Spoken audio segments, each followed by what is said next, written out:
মহান রবের দরবারে শুকরিয়া আদায় করি আলহামদুলিল্লাহ। খুবই কষ্টকর ছিল, খুবই হৃদয় বিদারক অবস্থা ছিল। আপনারা সকলেই জানেন 5 আগস্টের পূর্ব পর্যন্ত বাংলাদেশের কি পরিবেশ পরিস্থিতি ছিল। আল্লাহর অশেষ মেহেরবানি, সর্বময় ক্ষমতার অধিকারী মহান আল্লাহর অত্যন্ত কুদরতির মাধ্যমে আমরা আজকে যে পরিবেশটি পেয়েছি এর শুকরিয়া আদায় করে আমরা শেষ করতে পারবো না। নিঃসন্দেহে এই শুকরিয়ার একক দাবিদার ইনশাল্লাহ আমরা আশা করছি মহান রব্বুল আলামিন।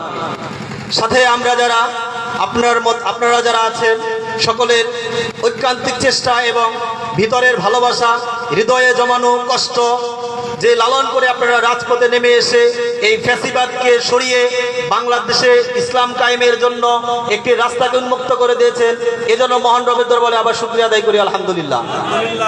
আমি শুরুতেই বলেছি ইসলাম হচ্ছে এমন একটি ধর্ম যে ধর্ম একেবারেই পূর্ণাঙ্গ।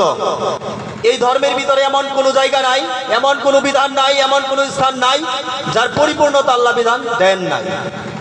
আমরা মুসলমান, যদি আমরা মুসলমান হিসেবে নিজেকে দাবি করি, আমাদের ধর্ম ইসলাম হিসেবে সেটা আমরা মেনে নেই। এতে কোনো সন্দেহ আছে ভাই? যদি আমরা ইসলামকে আমাদের ধর্ম হিসেবে মানতে চাই, যদি মনে করি আমি মুসলমান, তাহলে অবশ্যই কোরআনের অপর একটা আয়াতে বলা হয়েছে উদখুলু ফিস সিলমি কাফা, আপনাকে অবশ্যই ইসলামের ভিতরে পরিপূর্ণভাবে দাখিল হতে হবে। ইসলাম আমি অর্ধেক মানবো না, এটা হতে পারে না। আল্লাহ রসুল সাল্লাল্লাহু আলাইহি ওয়াসাল্লাম আমাদের মহামানব, আমাদের আদর্শ।